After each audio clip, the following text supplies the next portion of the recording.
This is a miraculous place, literally full of wonders. And if you're vaccinated, all that's going to open up to you. You'll have the key, you can open the door.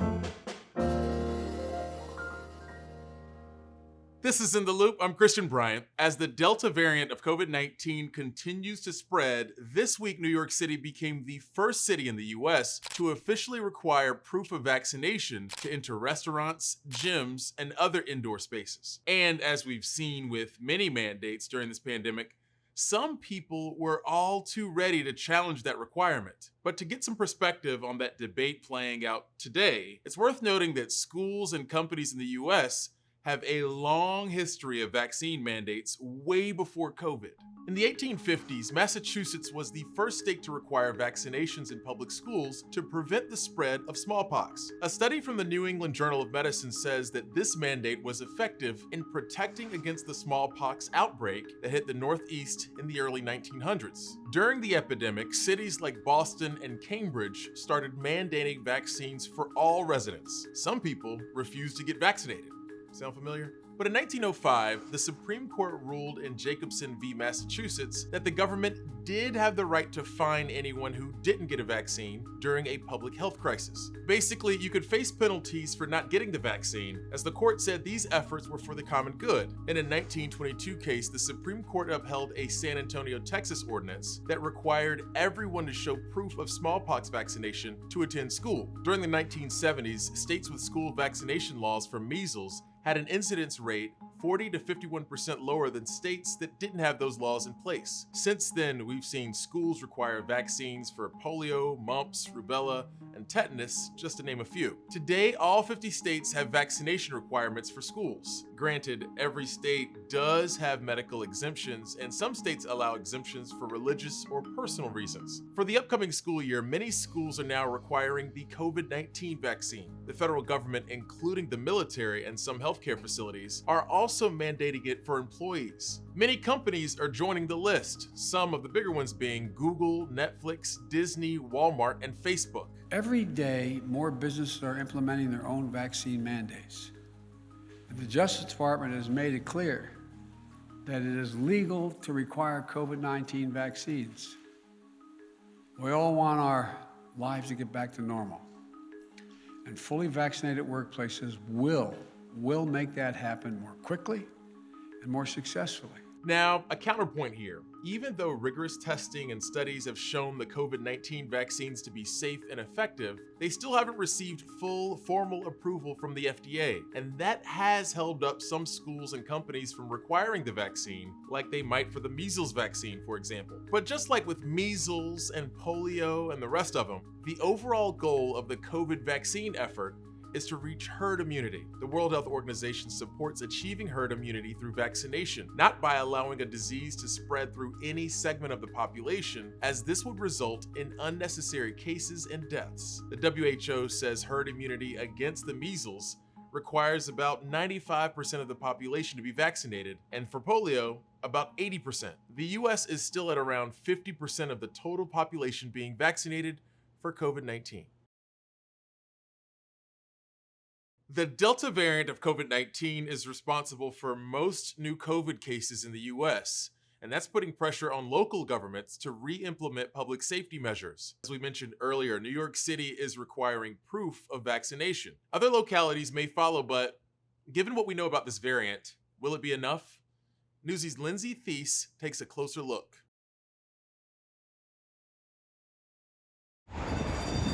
More and more across the country, proof of COVID vaccination is a requirement to go indoors. We are asking all customers who come in and hang out to show proof of vaccination. If you're vaccinated, all that's going to open up to you. You'll have the key, you can open the door. Even if proof of vaccination is required, is that enough to stop the spread of the Delta variant? The virus is continually mutating, is continually growing, and the reason it's doing that is because we, as a human species, can't get our act together and stop it in its tracks. We've heard this line throughout the pandemic so far. We are in a race of the COVID vaccines against the variants. And, well, quite frankly, now with Delta, we're losing that race. Because of the way that Delta's mutated, both vaccinated and unvaccinated people can spread the virus.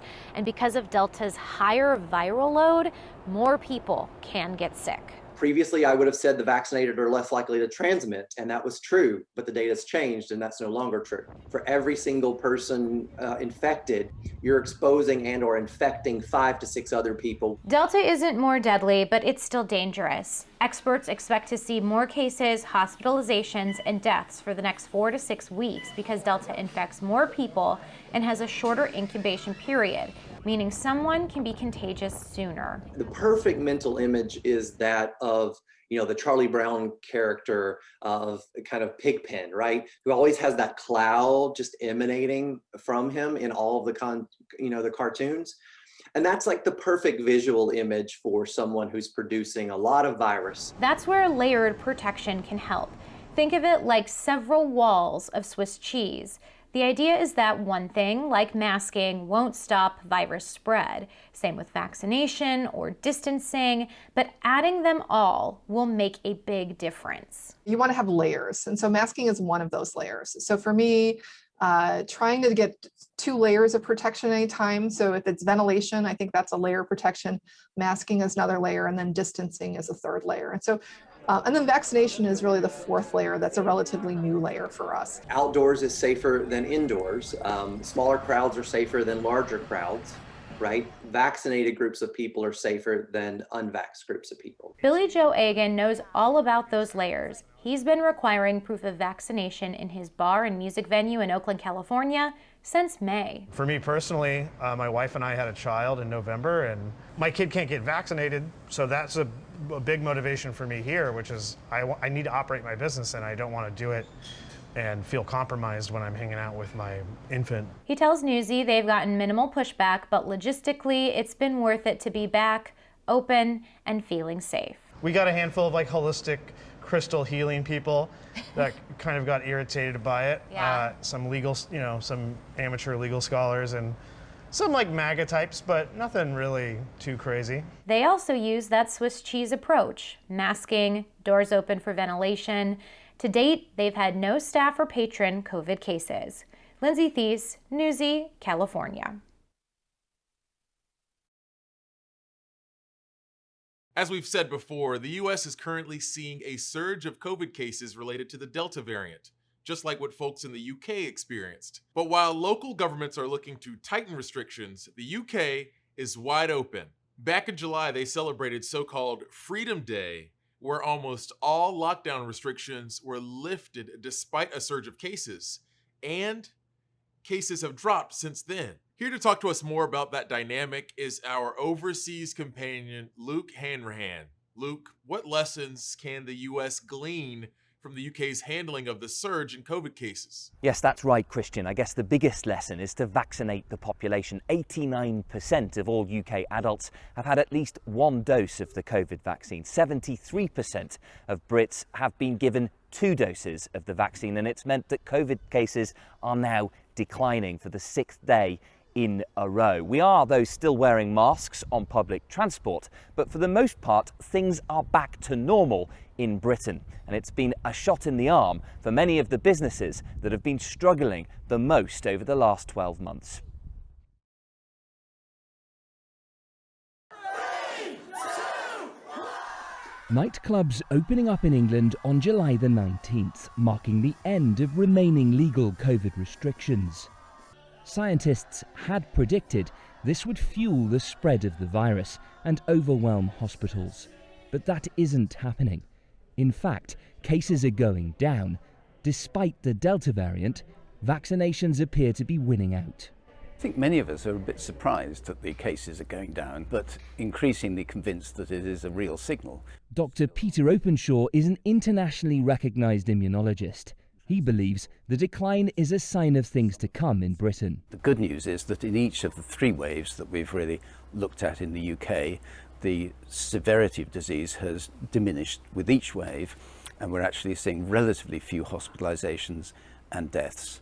So, this may be the way in which the introduction of a new virus into a new population works its way through, and ultimately the virus, we hope, may evolve into one which is more benign. That's what we're hoping. For a week, daily new cases of COVID-19 in the UK have been declining, not accelerating, as many had predicted. The decline in COVID cases in Britain came soon after the lifting of restrictions. It's a real shot in the arm for businesses like this one, and has a lot to do with the success of Britain's vaccine programme. Well, I mean, as you can see here, we have our live music is back, thank God, because we're mad without it. And the pub is open. People can don't have to be masked up. People can walk around. It's great to have those freedoms back. There's a growing consensus that there won't be another surge as a result of the opening up in England last month. We won't see the horrific run we had in the UK in January. The vaccine coverage is too large now for that. Dr. James Naismith believes the decline shows the importance of vaccines. If you reach herd immunity by vaccination in your population, you've nothing to fear at all from Delta. That allows people who are not vaccinated to be safe. If, however, your vaccine coverage is not sufficient, then it will spread. And if it spreads, then it is likely to find people who would otherwise be vulnerable. With the suggestion that the changing seasons could again increase the spread of COVID, many are now asking whether vaccinations for children are the logical next step. For Newsy, I'm Luke Hanrahan in London.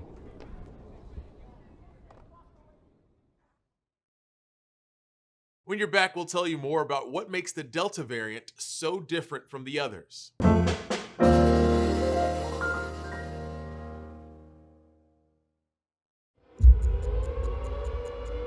Many people have talked about autonomous weapons as the third revolution in warfare.